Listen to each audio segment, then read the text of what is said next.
During the summer of 2007, the yield curve did something that it hadn't done in 10 years. After having been inverted for the better part of 2006, the yield curve came out of its inversion, did what we call a steepening. A few months later, the 2008 recession began. The stock market made a peak that it wouldn't revisit for 5 years. And another few months after that, Lehman Brothers collapsed as the financial crisis unfolded. The yield curve steepening didn't just pinpoint the start of the 2008 financial crisis. This magical signal seems to have anticipated the start of every single downturn we've seen over the last 70 years. And although recessions have happened in the past without the yield curve steepening, we see this signal even pinpointed to the beginning of the Great Depression in the 1930s. When the yield curve becomes inverted, which usually happens every 5 to 10 years or so, a recession occurs on average 12 months later.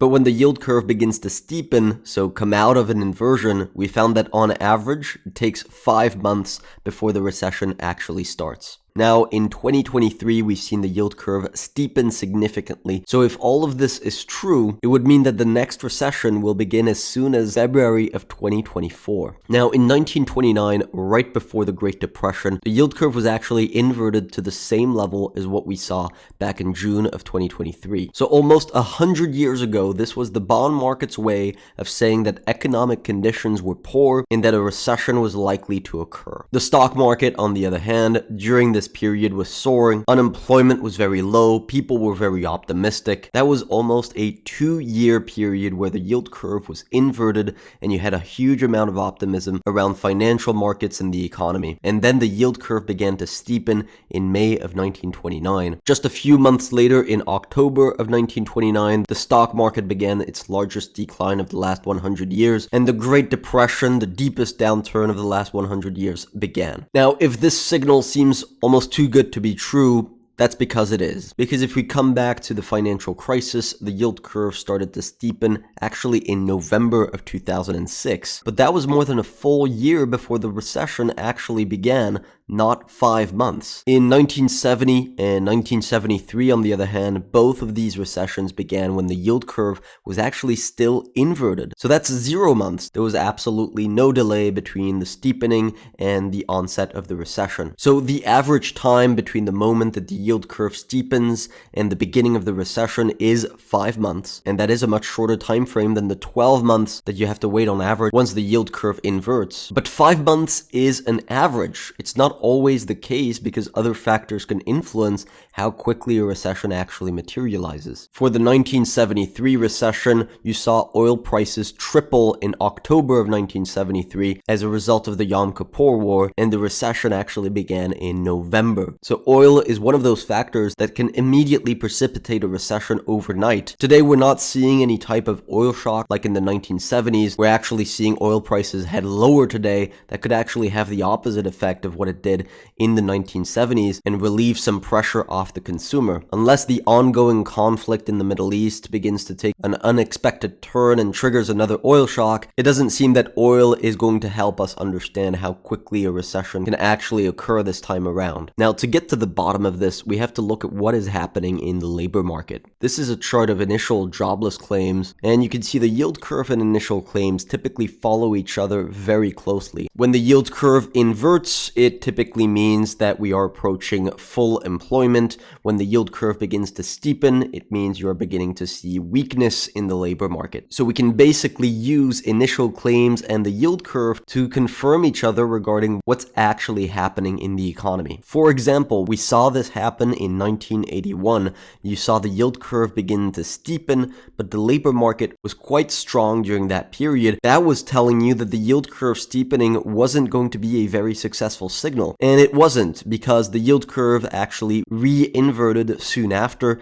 and the true steepening only occurred when initial claims began to rise materially. That's when the recession actually occurred. In 2006, you also saw a similar type of development. That very brief steepening that we talked about earlier, you can see it occurred during a period where initial claims were still very strong. And so what happened is that the yield curve stopped steepening and actually re-inverted. It came back down into inversion. during a period where the labor market was still very strong. It wasn't until you actually saw the labor market begin to weaken that the yield curve steepening was actually followed by a recession. Now fast forward to 2023, the yield curve has begun to steepen once more, but you can see that initial claims right now are quite strong. They're still very low. They've come back down over the last few months, and so they're not moving significantly higher and confirming what the yield curve is suggesting right now. So if we zoom out, we know that a recession is not far off into the distance. We know that initial claims are going to begin rising at some point in the next 12 months because that's what happens every single time after a yield curve inverts. But the exact timing of it, that's another question. Let me show you what happens to initial claims in the 2 years that follow every single inversion since the 1970s. This is the chart that we get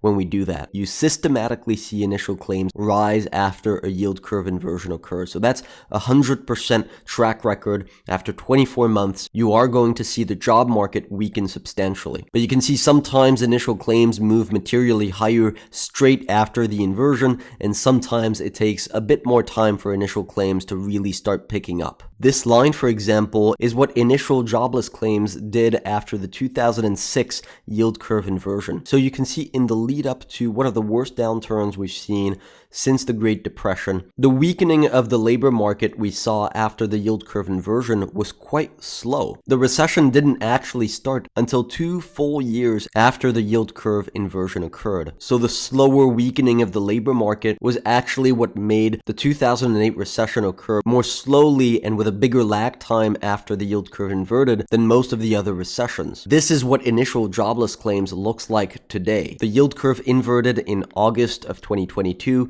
and it's been about 15 months since that inversion occurred, and you can see initial jobless claims are not rising as quickly as what you see after most yield curve inversions. In fact, the most similar precedent is actually what happened in 2006. That could mean we are still another 9 months away from seeing a recession actually materialize. But that would be quite unusual, because if we look at a normal chart of economic indicators and then we put the yield curve on top of it, but we make it so that it's shifted forward by 12 months. So in this way, we have the yield curve trying to predict what the economy is going to be doing 12 months ahead. You can see it is pretty darn accurate. Every time you see the yield curve plunge, 12 months later, you see the economy plunge. And you can also see the yield curve can predict when the economy is going to recover. When the yield curve steepens, you tend to see the economy recover around 12 months later. If you had paid attention to this in 2021, in 2009, in 1991, you would have been able to anticipate major economic recoveries 12 months before they actually happened. Sometimes, however, you do have a little bit of a gap between when the yield curve inverts and when the economy actually goes into a downturn. That's what happened in 1990. That's what happened in 2008 right here, where it took a little bit more time. And it may not look like much on this chart, but those gaps were almost 12 extra months before the recession actually played out. Instead of the recession occurring exactly 1 year after the yield curve inverts, like for example in 2001, well, in both 1990 and 2008, it took 24 months before the recession materialized after the yield inversion occurred. So although there's arguments for the fact that we should still be patient for seeing a recession, there's also arguments that suggest we should be on our toes today, because you can see we are in the hot zone right now, where we should be expecting economic indicators to begin plunging down according to what the yield curve is currently saying. But one thing is for sure, the stock market will do its own thing, and it usually doesn't wait for a recession to start before actually pricing it in. In the 1970s, for example, the stock market actually topped around a year before the recessions began. It happened in 1970, in 1973, in 1981. Stocks topped a year before the recession began. That also occurred in the year 2000. It was also around a year. If we look at the 2008 recession, the market topped just a couple of months before one of the worst downturns in history. For the 1990 recession, the market peaked right at the start of the recession. So the stock market didn't try to anticipate that economic downturn in advance at all. In 1979, right here, the stock market didn't even fall during that recession. Now, today, the stock market has been moving higher since the beginning of 2023. The term recession on Google searches actually peaked back in July of 2022, but that's now back down to much lower levels. In July of 2022, we were posting quite aggressively about the fact that we were not heading into a recession and that the stock market, which was down 20% from its all-time highs, was actually a huge buying opportunity. Today, the stock market is up 20% since the beginning of the year, and not many people are concerned about a downturn. But Peter, you just basically said that the stock market could rally another 9 months. Yes, in the very best case scenario, the latest that the recession could materialize based on the yield curve's historical track record would be around 9 months. And in the very best case scenario, the stock market actually continues to move higher